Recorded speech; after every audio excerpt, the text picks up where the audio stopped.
یہی وجہ ہے کہ اس آرٹیکل کی امپورٹنس کے تحت ہی جو ایپکس جوڈیشری ہے, جو ہماری ہائر جوڈیشری ہے, سپریم کورٹ ہے, اس نے اتنا بڑا کام کیا ہے اس کی انٹرپریٹیشن کو کرتے ہوئے, اور اس کی وائڈر اسپیکٹرم میں جو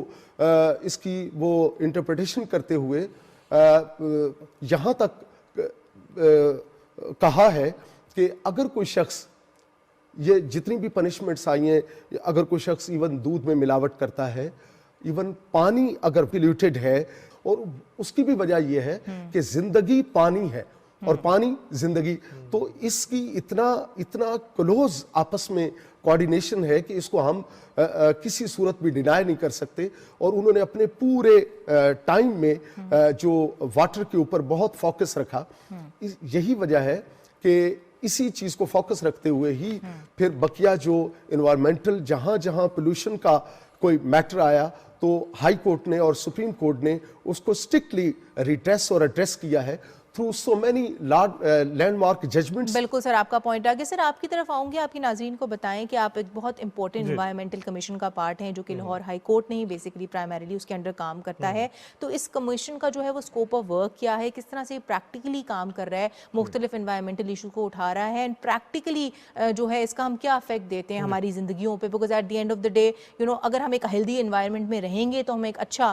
quality standard of life enjoy کریں گے. جی بالکل جی, اس میں آپ کو بتاتا ہوں جو فارمیشن آف دا کمیشن تھا وہ 15 فیبری 2019 میں ہوا, اور یہ جسٹس شاہد کریم جج of the Lahore high court انہوں نے تشکیل کیا, اور اس کے چیئرمین جسٹس علی اکبر قریشی صاحب ریٹائرڈ جج آف دی ہائی کورٹ, ان کو چیئرمین بنایا. اور اس کا پرویو انیشلی تھا واٹر, کہ واٹر کی پریزرویشن اور پروٹیکشن ہو, پھر الٹیمیٹلی اس کے اندر انوائرمنٹ بھی انکلوڈ کر دیا, اور اس میں ایٹماسفیئر اور جتنے لاہور سے منسلک انوائرمنٹل ایشوز ہیں وہ سب اس میں شامل ہو گئے. واٹر کے اندر اور انوائرمنٹ کیونکہ اسموگ کا ایشو ہے, تو سب سے پہلے برک کلنز کی کنورژن جو ہے وہ کورٹ نے آرڈرز کیے, ڈائریکشنز دی, اس کو گورنمنٹ نے کمپلائی کیا, اور تقریباً 8000 برک کلنز. یہ بھی دیکھیں بات بہت اکنالج کرنے والی ہے کہ گورنمنٹ نے بھی اس کے اوپر بہت ایکٹیولی کام کیا ہے, ٹھیک ہے, برک کلنز کو جو ہے وہ زگ زیگ ٹیکنالوجی کے اوپر سوئچ کیا ہے. لیکن سر اس میں ایک بڑا امپورٹنٹ کوسچن یہ اٹھتا ہے کہ آپ نے سوئچ تو کر دیا ہے پنجاب میں, ٹھیک ہے نا, لیکن آپ یہ کیسے انشور کریں گے کہ ایک دفعہ جو ہے وہ سوئچ ہو گیا, وہ فالو اپ بھی ہو رہا ہے, مطلب آپ کا مانیٹرنگ میکنزم کیا ہے؟ یہ بھی تو ہو سکتا ہے کہ بعد میں وہ واپس ٹریڈیشنل فیولز پہ سوئچ کر جائے. جی obviously آپ کو پتہ ہے کہ mentality is very difficult to change, لیکن اس پہ جو مختلف ڈائریکشنز کورٹ کی ہوتی ہے ان کو آف اینڈ آن کمیشن اس لیے بیٹھا ہوا ہے کہ اس کو امپلیمنٹ کروا سکے, اور جو relevant D Os district officers ہوتے ہیں ان کو دوبارہ ڈائریکشن جاتی کمیشن سے آف اینڈ آن کہ ان کو رپورٹ دی جائے. پھر جو کورٹ کے آرڈرز ہیں ان کو انشورنس گورنمنٹ ہی اس کی کرتی ہے کہ وہ انفورس ہو رہے ہیں یا نہیں ہو رہے, اور اس کے اوپر رپورٹ ڈیلی, کیونکہ ہفتے میں تقریباً 2 دفعہ یہ کیس جسٹس شاہد کریم صاحب سنتے ہیں, اور اس پہ ہر پیشی کے اوپر رپورٹ فائل کی جاتی ہے which gives a follow up of all actions جو کہ کورٹ نے کیے ہیں, ان کا پوری مکمل جامع رپورٹ دی جاتی ہے. جی بالکل سر, اس میں چاہوں گی آپ یہ بھی ناظرین کو بتائیں کہ جب ہم بات کرتے ہیں انفورسمنٹ کی تو اس میں آپ لوگوں کے پاس پاورز کیا ہیں یہ انشور کرنے کے لیے کہ برک کلنز جو ہیں وہ اپنی زگ زیگ ٹیکنالوجی کے ساتھ کمپلائی کر رہے ہیں, آپ لوگ ان کو فائنز ان کے اوپر امپوز کرتے ہیں یا پھر آپ ان کو سیل کر دیتے ہیں؟ جی اس میں کورٹ آرڈرز جو ہیں, ویریس کورٹ آرڈرز ہیں جو ویریس اوکیزنز پہ پاس کیے ہیں, جیسے فار ایگزامپل جو برک کلنز کنورٹ نہیں کرتی ٹو زگ زیگ ٹیکنالوجی ان کے اوپر 50,000 سے 1 لاکھ فائن ہے. اسی طرح اسٹبل برننگ کے اوپر بھی 50,000 سے 1 لاکھ فائن ہے. انڈسٹریز جو امٹ کرتی ہیں اسموک اور جو اپنے ساتھ ڈرائی اسکربرز یا ویٹ اسکربرز نہیں لگاتی, ایمیشن کنٹرول ڈیوائسز نہیں لگاتی, تو ان پہ بھی 50,000 سے 1 لاکھ تک جرمانہ ہے. کرتا کون ہے؟ انوائرمنٹ پروٹیکشن ڈپارٹمنٹ کے آفیسرز ہیں, ان کی ڈیوٹی. لیکن سر آپ لوگوں کی ڈائریکشن کے انڈر آپ لوگ ایگزیکٹو کو ڈائریکٹ کرتے ہیں, پھر وہ آگے جو ہے اس کو پریکٹیکلی انفورس کرتے ہیں, تو بیسیکلی ڈائریکشن تو آپ لوگوں کی طرف سے ڈائریکشن کورٹ کی طرف سے ہوتی ہے, اور آپ لوگ کورٹ کے انڈر کام کر رہے ہیں. جی بالکل, we are working under the auspices of the court. بالکل ٹھیک ہے سر, آپ کا پوائنٹ آگے. سر آپ کی طرف آؤں گے, آپ یہ بتائیں, ہم نے جنرلی بات کی جوڈیشل پریسیڈنٹس کی, کیس لاء پہ بھی ہم نے گفتگو کی. آپ یہ بتائیں ناظرین کو, جب ہم بات کرتے ہیں اسٹیچوٹ کی, ٹھیک ہے نا, تو کس طرح سے انوائرمنٹل ایشوز کو ٹیکل کیا گیا, بیکاز ہم سب سمجھتے ہیں کہ 18ویں ترمیم کے بعد جو ہے یہ پروونسز کے اوپر ڈیوالو ہو گیا ہے سبجیکٹ. جی سب سے پہلے اس میں لیجسلیشن ہوئی ہے, اور انوائرمنٹل پروٹیکشن ایکٹ 2015, اور پھر اس کے بعد انوائرمنٹل پروٹیکشن ایکٹ 2017 آیا ہے. تو اس کا مقصد بھی, اور اس لیجسلیشن کا اور اس انیکٹمنٹ کا صرف اور صرف یہی مقصد ہے کہ وہ پولوشن اور وہ انوائرمنٹل جو کلیئرنگ ہے اس کو انشور کیا جا سکے. تو اس حوالے سے میں سمجھتا ہوں کہ اس میں فردر جو کچھ ڈیفیشنسیز ہیں اور وہ انفورسمنٹ کے حوالے سے ہیں, اور وہ چونکہ مختلف تھیریز آف پنشمنٹ ہیں جو جورسپروڈنس کہتی ہے, اس میں جو ڈیٹرنس تھیری آف پنشمنٹ ہے وہ اسی کو پرویل اسی لیے کیا جاتا ہے کہ جہاں کہیں بھی کسی لا کے اوپر کوئی امپلیمنٹیشن یا انفورسمنٹ کے حوالے سے لوگ عمل درآمد نہ کر رہے ہوں تو وہاں پہ یہ کہا جاتا ہے اس کی ڈیٹرنس تھیری آف پنشمنٹ کو لیا جائے. تو اس کی سائیکی اور فلسفی کو سامنے رکھتے ہوئے اگر ہم اس میں فردر لیجسلیشن کر لیں, آلریڈی ہوئی ہے, لیکن اگر فردر لیجسلیشن کر کے اس کا جو پنشمنٹ ہے اس کو اگر ہم انہانس کر لیں. سر ابھی کرنٹلی کیا ہے اور آپ کیا پروپوز کرتے ہیں کہ ہونی کیا چاہیے بیسکلی, بیکاز دیکھیں نا اس میں بھی قانون کے پرویو میں مختلف آفینسز آتے ہیں. ایک یہ کہ جس طرح کہ سر نے فرمایا کہ موٹر وہیکلز جو ہیں اگر وہ ایمٹ کر رہی ہیں ان کے اوپر ایک ڈفرینٹ فائن ہے. اگر انڈسٹریز جو ہیں وہ کوئی اپنا پروجیکٹ کنڈکٹ کرتے ہوئے, ٹھیک ہے, کوئی بھی کام کرتے ہوئے پولیوٹ کرتی ہیں ان کے اوپر آف کورس ایک ڈفرینٹ فائن ہے. تو قانون کس قسم کے فائنز جو ہے وہ لیوائے کرتا ہے؟ اس میں میں سمجھتا ہوں کہ صرف فائن سے نہیں, جب تک اس کے اوپر ایف آئی آرز نہیں کٹیں گی, جب تک وہ لوگ اریسٹ نہیں ہوں گے, جب تک کہ ان کو جوڈیشل لاک اپ میں نہیں بھیجا جائے گا, کبھی پریکٹیکلی ہم اس کو دیکھ ہی نہیں سکتے کہ جو قانون کا منشا ہے وہ پورا نہیں ہو سکتا. جی بالکل سر, آپ کا پوائنٹ آ گیا. سر میں آپ کی طرف آؤں گے, آپ یہ بتائیں کہ پریکٹیکلی جو ہے انوائرمنٹل کمیشن کے پاس یہ پاورز ہیں کہ وہ اریسٹ بھی کر سکتے ہیں, وہ ایف آئی آر بھی لانچ کر سکتے ہیں, تو یہ کس طرح سے کن کیسز میں پاورز جو ہیں یہ پریکٹیکلی استعمال ہوتی ہیں؟ میں آپ کو بتاتا ہوں جی, 400 سے زیادہ انڈسٹری ویسٹ واٹر انجیکٹ کر رہی تھی ڈائریکٹلی انٹو دی ایکویفر, جو آپ کا زیر زمین پانی ہے اس میں ڈائریکٹ انجیکشن ہو رہی تھی. ان کو روکنے کے لیے 400 انڈسٹریز کو ہمیں سیل کرنا پڑا, اور پھر جب انہوں نے بورز اپنے بند کیے تو پھر ان کو ڈی سیل کرنا پڑا, اور سیل کرنے کے نتیجے میں 50 کروڑ ورتھ انہوں نے ٹریٹمنٹ پلانٹ لگایا. اور یہ اس کی انفورسمنٹ ہی ہے نا جی, جو اب آپ obviously سیل کرنے کے بعد ہی وہ ایک ڈیٹرنس کا ایلیمنٹ جو ہے وہ کیا. اچھا سر, اس طرح ہوتا ہے کہ اگر آپ فرض کریں سیل کر دیں, پھر اگر آپ ان کو ایک وارننگ جاری کر دیں, ٹھیک ہے, اور وہ وارننگ کے ساتھ کمپلائی کر دیں, بیکاز nobody wants کہ ان کا بزنس جو ہے فار ایور وہ سیل ہو جائے, ٹھیک ہے, تو پھر آپ ڈی سیل کرانے کا طریقہ کار کیا ہے؟ میں اس میں تھوڑا سا آپ کو بتا دیتا ہوں کہ پہلے ہم نوٹس ان کو ایشو کرتے ہیں, اور نوٹس میں ہم ان کو ایک فکس اماؤنٹ آف ڈیز دیتے ہیں کہ آپ کمپلائی کر دیں with the orders of the court. جو کہ کتنے دن ہوتے ہیں؟ یوزلی 25 ڈیز ہوتے ہیں جب ایک بڑا ٹریٹمنٹ پلانٹ ہو, اور اگر چھوٹا ٹریٹمنٹ پلانٹ ہو تو 7 ڈیز ہوتے ہیں, depending on the size of the plant, scale of the plant. جب وہ ایکسپائر کر جاتے ہیں تو پھر ہم اپنی ٹیمز کو بھیجتے ہیں ان کو سیل کرنے کے لیے. اس کے بعد سیل کرنے کے ساتھ ہی ان کو آپشن دی جاتی ہے کہ آپ ایفیڈیوٹ جمع کروائیں اور ادھر انڈر ٹیکنگ دیں کہ آپ اس کو افرمیٹیولی کمپلائی کریں گے, پھر ان کی ڈی سیلنگ ہو جاتی ہے on the basis of a single affidavit. ٹھیک ہے, مطلب یہ کہ آف کورس ایک پرماننٹ ریمیڈی نہیں ہے جہاں پہ آپ ان کو پینلائز کریں, وہ ڈیٹرنس کا ایک ایلیمنٹ کریٹ کریں, وہاں پہ آپ ان کو یہ بھی موقع دے رہے ہیں کہ وہ واپس بریدنگ سپیس بھی ان کو دے رہے ہیں, ان کے لیے ہی کیا جا رہا ہے. بالکل. سر آپ کی طرف میں آؤں گی, ایک بڑا امپورٹنٹ کوسچن جو اس پوری ڈسکشن سے سامنے آتا ہے وہ یہ کہ جب ہم بات کرتے ہیں انڈسٹریز کو اس حوالے سے فائن کرنے کی, اگر وہ پولوشن جو ہے وہ کاز کری ہیں, کنٹریبیوٹ کری ہیں ٹو دی سوسائٹی, وہاں پہ بہت امپورٹنٹ یہ بھی چیز ہے کہ جہاں پہ ہم بات کرتے ہیں ڈیولپمنٹ کی, ڈیولپمنٹ کسی بھی ملک کے لیے بہت امپورٹنٹ ہے, ٹھیک ہے. سو کس طرح سے ہمارا قانون جو ہے وہ ایک بیلنس اسٹرائک کرتا ہے بٹوین انڈسٹریز اور ان کی ڈیولپمنٹ, جو کہ آف کورس بہت امپورٹنٹ ہے کسی بھی سوسائٹی کے لیے, and at the same time ensuring کہ جو انڈسٹریز ہیں وہ پلوٹ نہ کریں, بیکاز دیکھیں ایک بہت فائن بیلنس ہے دونوں کے بیچ میں. اس میں چونکہ قانون کا کبھی منشا یہ نہیں ہوتا کہ اس کی وجہ سے کوئی کسی طرح کی کوئی ڈیولپمنٹ رک جائے. مثلا انڈسٹریز کو ریگولیٹ کرنا مقصد ہے, اس کو ایسی ریگولیشن میں لایا جائے کہ وہ جو ایکسٹرا پولوشن دے رہی ہے اور کلائمیٹ کو ڈسٹرب کر رہی ہے اس کو بیلنس کیا جائے, اس کو روکا جائے. اور کبھی بھی قانون یہ نہیں چاہتا کہ اس چیز کو روکنے کے لیے, پولوشن کو روکنے کے لیے اس انڈسٹری کو ہی بند کیا جائے, چونکہ اس سے ڈیولپمنٹ رک جائے گی, وہ ملک کے لیے جو پروڈکشن ہو رہی ہے وہ رک جائے گی. تو ایک بہت بڑا لاس ہے. قانون ہمیشہ بیلنس ہوتا ہے, ایک لاس کو روکنے کے لیے وہ دوسرا لاس نہیں کرتا, ایک ڈیمیج کو روکنے کے لیے دوسرا ڈیمیج نہیں کرتا. تو اس وجہ سے جب بھی لیجسلیشن اس کے اوپر ہوئی ہے بڑی پیرالل ہوئی ہے, بڑی بیلنس ہوئی ہے, بڑی کانکرنٹ ہوئی ہے, اور جس میں دونوں چیزوں کو کانکرنٹلی جو ہے نا وہ دیکھا گیا ہے اور اس کو چلایا گیا ہے. بالکل. اس حوالے سے سر میں مینشن کرنا چاہوں گی ایک بڑی لینڈ مارک ججمنٹ بھی تھی جس میں کہا گیا تھا کہ میگا انفراسٹرکچر پروجیکٹ جو ہے اس کو نہیں اجازت دی گئی تھی کہ وہ بنایا جائے جسٹ بیکاز اس کے پاس EPA کا اپروول نہیں تھا. سر آپ کی طرف آؤں گی, آپ یہ بتائیں کہ جب عدالتوں کے سامنے اس طرح کے کیسز آتے ہیں تو عدالتیں جو ہیں وہ کس طرح سے اس قسم کے کیسز کو ڈیوائڈ کرتی ہیں, بیکاز دیکھیں ان کے سامنے دو انٹرسٹ جو ہیں انہوں نے پروٹیکٹ کرنے, ایک طرف انہوں نے انڈسٹریز کے ڈیولپمنٹ انٹرسٹ کو پروٹیکٹ کرنا ہے, دوسری طرف انہوں نے یہ دیکھنا ہے کہ یہ ڈیولپمنٹ جو ہو رہی ہے یہ at the cost of people's fundamental rights نہ ہو. تو یہ بیلنس قانون میں کس طرح سے اسٹرائک کیا جاتا ہے؟ میں اسپیسیفکلی بات کروں تو EPATO ہوتا ہے انوائرمنٹل پروٹیکشن, جو EIA, یہ دو کچھ ٹرمز ہیں جس میں انوائرمنٹل امپیکٹ اسیسمنٹ ہوتی ہے. جب بھی کوئی انڈسٹری لگائی جاتی ہے تو اس پہ پہلے دیکھا جاتا ہے, EPA جو ڈپارٹمنٹ ہے اس میں پلانز جمع کروائے جاتے ہیں اور دیکھا جاتا ہے کہ یہ جو انڈسٹری لگ رہی ہے یا جو ہاؤسنگ سوسائٹی لگ رہی ہے اس کا انوائرمنٹ پہ کیا امپیکٹ ہوگا, یہ کس طرح افیکٹ کرے گی واٹر کو, انوائرمنٹ کو, نیبرنگ جو الائڈ جو سوسائٹیز ہیں, کوئی بھی انڈسٹری ہے, اربن ہاؤسز ہیں, ان کو افیکٹ کیسے کرے گی. سر یہی چیز شیلا ضیاء کے کیس میں سامنے آئی تھی جب انہوں نے کہا تھا کہ الیکٹریسٹی کا گرڈ آپ اس لیے نہیں لگا سکتے بیکاز اگر آپ لگائیں گے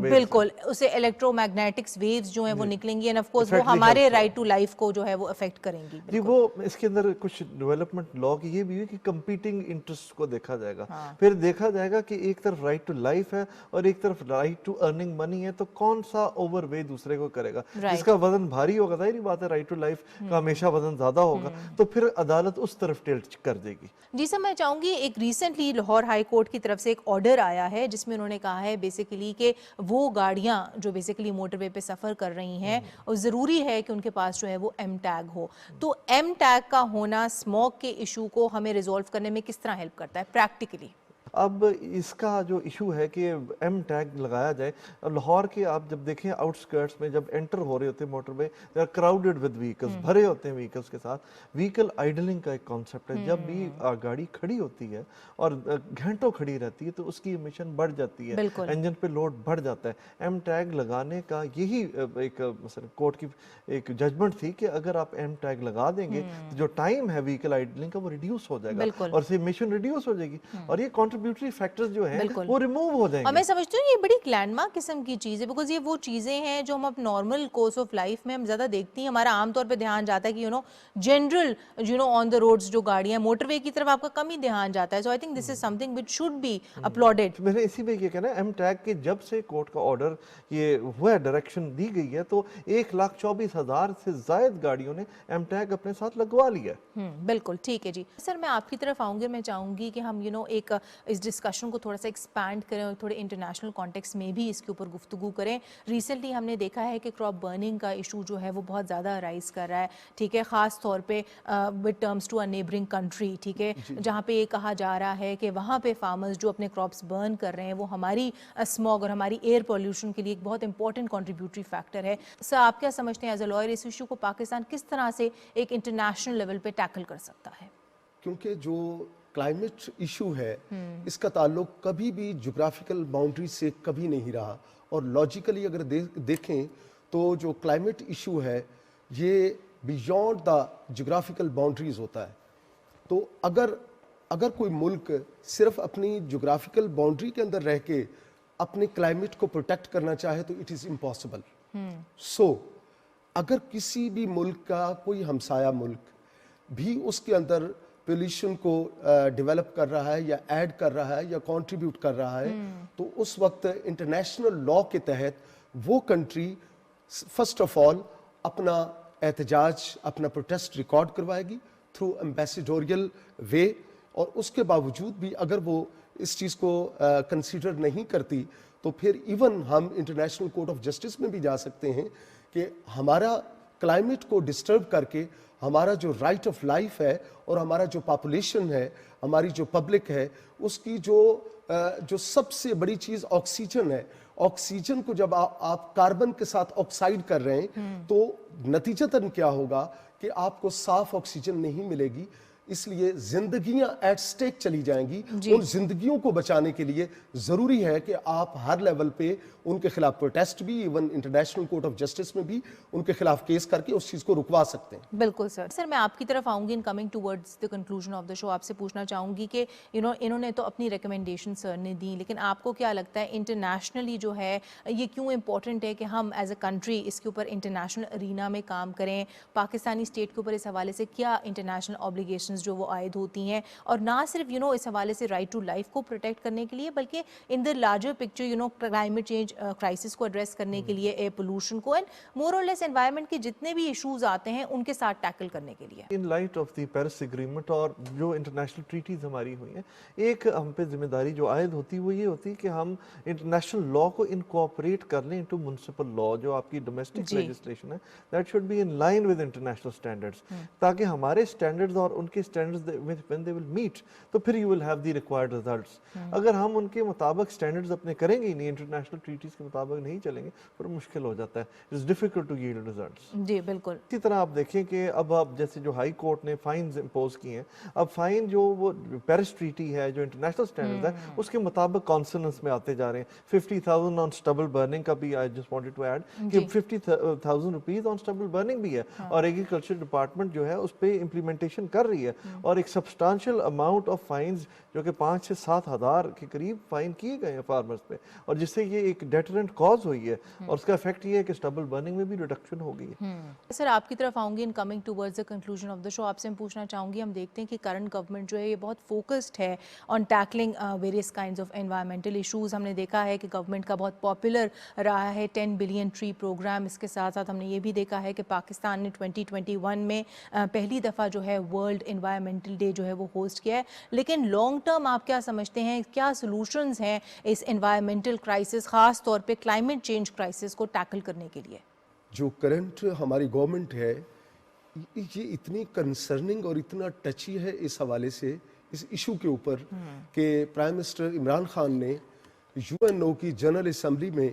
اپنی سپیچ کا آغاز ہی اسی کلائمیٹ کے ایشو کے اوپر سے کیا تھا,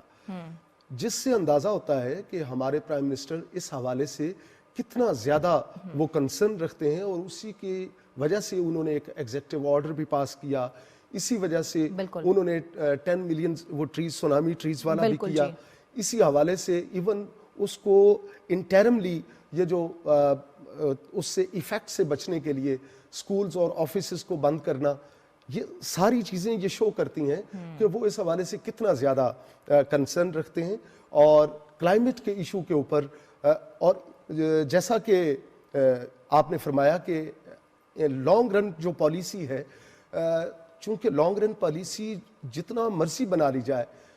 جب تک اس کو کوئی گورنمنٹ سپروائز نہیں کرتی وہ پالیسی کبھی بھی اپنا ریزلٹنٹ نہیں ہوتی, نتیجہ خیز نہیں ہوتی. On that note, I would like to conclude today's show. Thank you so much کہ آپ دونوں نے اپنا قیمتی وقت نکالا and you chose to be a part of our show. جی ناظرین, آپ نے آج کا ہمارا شو دیکھا جس میں ہم نے بیسیکلی بات کی پاکستان میں اس وقت جو پریویلنگ انوائرمنٹل لا اور اس سے ریلیٹڈ مختلف ایشوز جو ہیں وہ پرٹین کرتے ہیں. ہم نے آپ کو یہ بتایا کہ اس حوالے سے اسٹیچوٹری لاز کیا ہیں. ہم نے آپ کو یہ بھی بتایا کہ جب ہم بات کرتے ہیں رائٹ ٹو لائف کی, جب ہم بات کرتے ہیں مختلف انوائرمنٹل ایشوز کی, تو time and again Pakistani judiciary نے کس طرح سے ان رائٹس کو اپہولڈ کیا ہے. ہم نے اس بات پر بھی روشنی ڈالی کہ کرنٹ گورنمنٹ جو اس حوالے سے کیا کر رہی ہے. اگر ہمیں ضرورت ہے تو ہمیں ضرورت ہے کہ ہم کرنٹ لاز کو نہ صرف پراپرلی امپلیمنٹ کریں, بلکہ ہمیں یہ بھی ضرورت ہے کہ پالیسی کو بہتر بنانے کے لیے اس کو اس طرح سے ریویمپ کیا جائے کہ وہ in light of court judgments جو ہے وہ چینج کی جائے. آج کے لیے اتنا ہی. اگلے ہفتے تک کے لیے اپنی میزبان فاطمہ شاہین کو اجازت دیں.